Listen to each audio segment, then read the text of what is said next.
Hey everybody, it's Gail and I am here today with the Freehand project. This little top that I have is filet crochet. It is a front, a back, and set-in sleeves. I'm very proud of myself. So the front of this, the way that I designed it is, I knew I wanted to do something to fill in some of the squares on the filet, but I didn't want to do anything in particular because I was actually making this during a week-long work meeting basically, and just needed something to do with my hands. So what I did was I got onto random.org, which is a random number generator, and I put in the number of spaces across on the front and just hit random and let it tell me how many spaces to fill on every row. So that's how we got this front pattern here. I think it's a really fun way to kind of practice with filet. The other thing is, let me come in close for you here. These sleeves, so the sleeve is making up the shoulder, but then also the sleeve is set in. I'm very proud of that. I wanted to try a set-in sleeve. Filet crochet is sort of perfect for it because you can just match the corners of the squares to do it.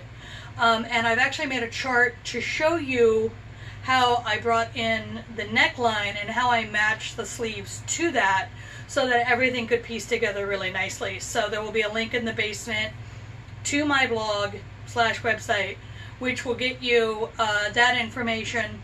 I might put the chart up on Ravelry at some point. I don't know. It's not really something that I think people are going to be looking for on Ravelry. You know, this is more of a, you saw this video, you want to see the chart, there's the chart sort of thing. So this was made in Knit Picks Dishy in linen, and it took a whole cone, and I'm really pleased with it. I think it's exactly what I wanted. I wanted something sort of cropped and cute. This was made on an F hook, which is a couple of sizes down from the recommended hook, which is an I hook, and that was done because that was the hook that was on my work desk when the meeting started. So that was not anything in particular. The thing I really love about filet crochet is that it's so easy to just make it bigger or smaller.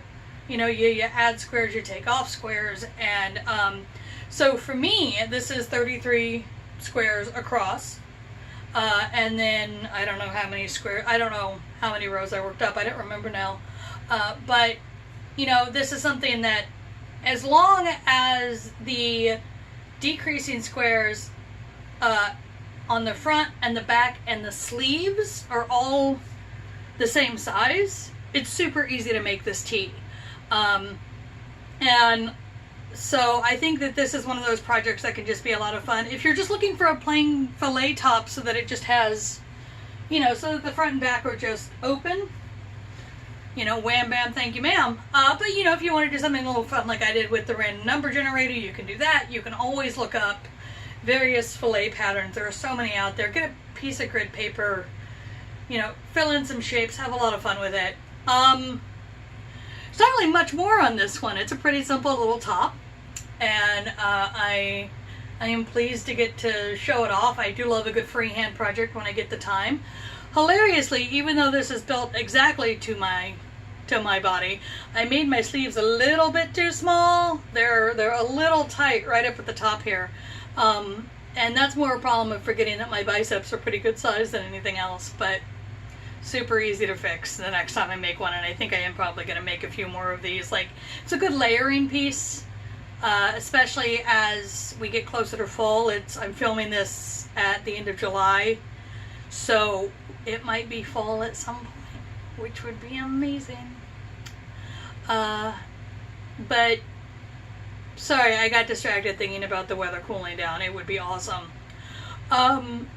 But yeah, that is the nuts and bolts on this one. There ain't a lot of nuts and bolts on this one. It's just, you know, cute, pretty simple, easy to make. At the end, you just seam it all the way up, and you have a shirt. I would suggest making this in wool for the winter. You know, this is cotton. This is 100% cotton. I would love to make it in linen. I would love to see the difference there in the texture. But really, I'm just rattling things off at this point, so we will call it good on this one.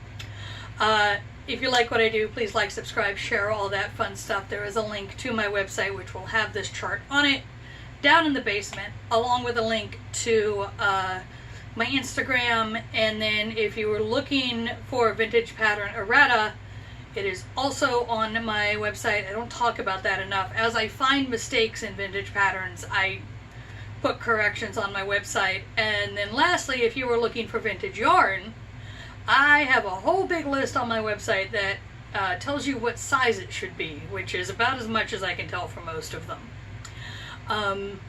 Yeah, I think that's it. I update about every 10 days, so I will see you in 10 days.